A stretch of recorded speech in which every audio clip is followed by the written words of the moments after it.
Hey gang, what's going on? It's your boy, Mr. Fingers coming to you from Zagness Central. Um, uh, just catching up on some football action right now. And it looks like it's going to be a long day for Colorado Buffaloes. We are 12 seconds shy of the half. Bo Nix just ran a scamper for about 7 yards for a touchdown. Defenders all around him. Nobody touched him. Not a single fingerprint. They just showed Deion Sanders on the sideline. Of course, Coach Prime is handling it with his usual, he's holding himself together. But it's going to be a long day. No doubt they're missing Travis Hunter because that kid is definitely a game changer. But the offense has been non-existent. Offensive line cannot keep Shador protected. He got sacked a fourth time during this last drive. Fifth time, I think it was, this last drive, which kind of set Oregon up for this next touchdown. Oregon is really having a ball today. So yeah, now let's be honest. Were we really expecting? Let's be real. Nobody was expecting anything out of Colorado this year. Most of the pundits were saying it'd be a year or two before Deion even made a splash. So what they have done so far has been phenomenal.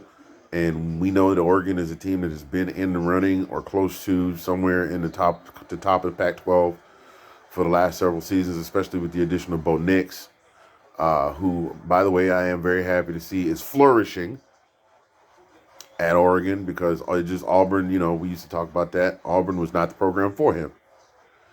Ooh, coach looked like he getting ready to give us serious speech at halftime. You should have seen it, his face was something else. Um, anyway, moving on.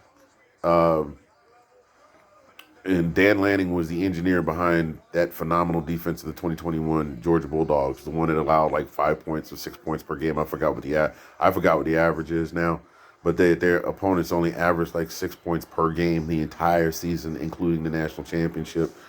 I think that was the most points they had given up anyway. Um, so, but I'm not even here to talk to you about that game. That just happened to be the one that I'm watching when I started this video. What what, Lord have mercy, what in the name of Kiki Shepard wearing the sheer dress at the Usher residency concert in Las Vegas is going on in Tuscaloosa right now? I grew up during the Bear Bryant era. It was a very storied program, and yes, when he retired, there were some struggles. They did pull off a national championship. I think it was 92, 93, somewhere in there.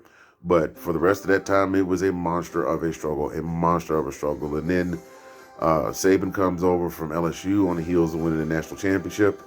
And now we have the biggest dynasty in the modern era of college football in Nick Saban and the Crimson Tide. This is the first year that I have seen a Nick Saban-led squad not have a marquee player. If you don't think they're in trouble, Jalen Milroe started today. I'm gonna let that I'm gonna let that soak for a second.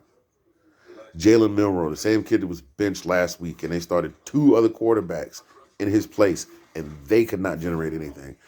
That means the two quarterbacks that they thought might be better than Jalen Milroe, they tested them out, and they were so bad that they decided that the best option is to go back to the kid that coach said, I'm going to sit you on the bench for the rest of the season if either one of the two of these are half a hair better than you.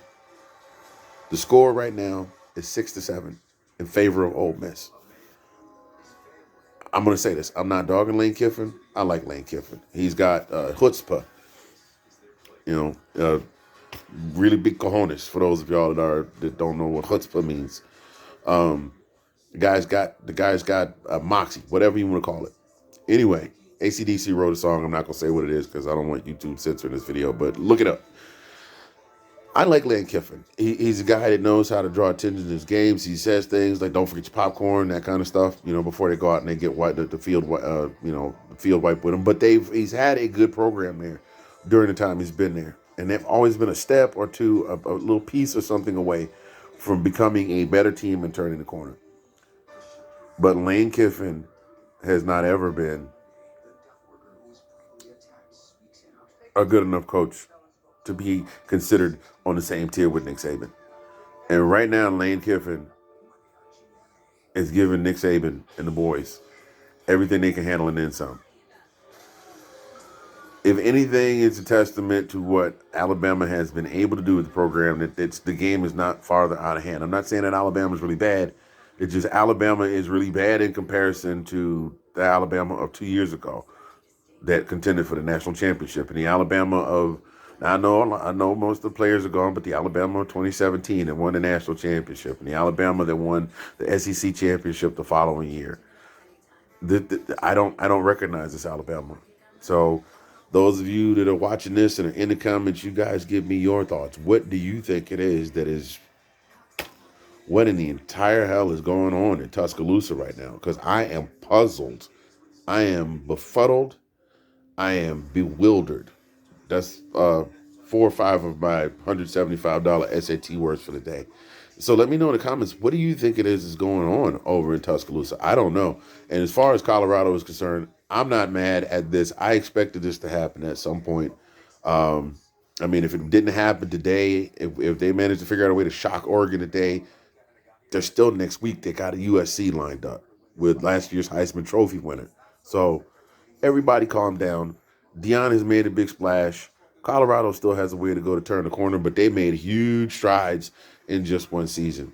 They get a few more pieces together, get that defense right, they will be dangerous. So let me know in the comments what you think about that too. Right now, let's see. Bo Nix 22 of 24, 217 yards, 3 touchdowns, an interception, and a rushing touchdown. So anyway, y'all let me know what you think in the comments about both games. Or if you got another game you want to comment on, please feel free. In the meantime, enjoy the rest of your Saturday. It's a beautiful day here in the 405. Weather's beautiful and it's nice, and it's a very cool 88 degrees. That tells you anything about the kind of summer we've had at 88 degrees and consider cool. I'm going to stop this video before I talk for another 10 minutes. Y'all take care. Go Dogs.